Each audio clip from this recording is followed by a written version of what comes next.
പാറ്റ പാർട്ടിയുടെ കലാപത്തിൽ വലിയ രീതിയിലുള്ള ആക്രമണമാണ് നമ്മുടെ രാജ്യ തലസ്ഥാനത്ത് നടന്നുകൊണ്ടിരിക്കുന്നത്.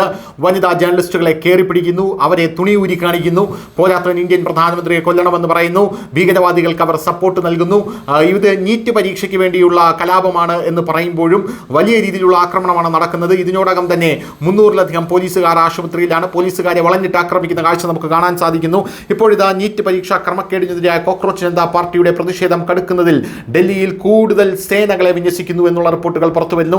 30 കമ്പനി കേന്ദ്ര സേനയെ ഡൽഹിയിലേക്ക് അധികമായി കൊണ്ടുവരുന്നു എന്നുള്ള വാർത്തകളാണ് പുറത്തുവരുന്നത്. വിമാനമാർഗമാണ് കൂടുതൽ സൈന്യം ഡൽഹിയിലേക്ക് എത്തുന്നത് എന്നുള്ള റിപ്പോർട്ടുകൾ വരുന്നു. അടിയന്തര സാഹചര്യം കണക്കിലെടുത്ത് വിമാനമാർഗം സൈന്യത്തെ എത്തിച്ചു.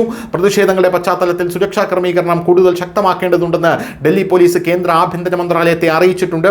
ഇതിന്റെ അടിസ്ഥാനത്തിൽ ജൂലൈ 27 വരെ അധിക സേനയെ ഡൽഹിയിൽ വിന്യസിക്കാൻ കേന്ദ്ര ആഭ്യന്തര മന്ത്രാലയം ഉത്തരവിട്ടു.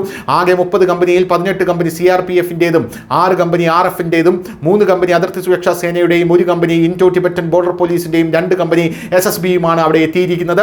നഗരത്തിൽ അതീവ ജാഗ്രതാ നിർദ്ദേശം പുറപ്പെടുവിച്ചു. പാർലമെന്റ്, പ്രധാന സർക്കാർ സ്ഥാപനങ്ങൾക്ക് അധിക സുരക്ഷ ഏർപ്പെടുത്തി. നഗരത്തിൽ പോലീസിനെയും അർദ്ധ സൈനിക വിഭാഗങ്ങളെയും വിന്യസിച്ചു. പ്രക്ഷോഭത്തിൽ പങ്കെടുക്കാൻ ഡൽഹിയിലേക്ക് രാജ്യത്തിന്റെ വിവിധ ഭാഗങ്ങളിൽ നിന്ന് ആളുകൾ പ്രവഹിച്ചതോടെയാണ് 17 മെട്രോ സ്റ്റേഷനുകൾ അടച്ചും റോഡുകൾ അടച്ചും പ്രതിരോധം തീർക്കാൻ സർക്കാർ ശ്രമിക്കുന്നത്. വൈകുന്നേരമാണ് മെട്രോ സ്റ്റേഷനുകൾ തുറന്നത്. രാത്രി 9:30-ക്ക് ശേഷം സൻസർദ് മാർഗിൽ പ്രക്ഷോഭകരുമായി വലിയ സംഘർഷം പോലീസിനുണ്ടായി. ഇതിൽ തലപൊട്ടിയ പോലീസുകാരെ അടക്കം ഗുരുതരാവസ്ഥയിൽ ഇപ്പോൾ ICU-യിൽ പ്രവേശിപ്പിച്ചിരിക്കുകയാണ്. ഇതേ തുടർന്ന് പോലീസ് ടിയർ ഗ്യാസ് പ്രയോഗിക്കുന്ന ഒരു സാഹചര്യവും ഉണ്ടായി. News desk news Malayalam.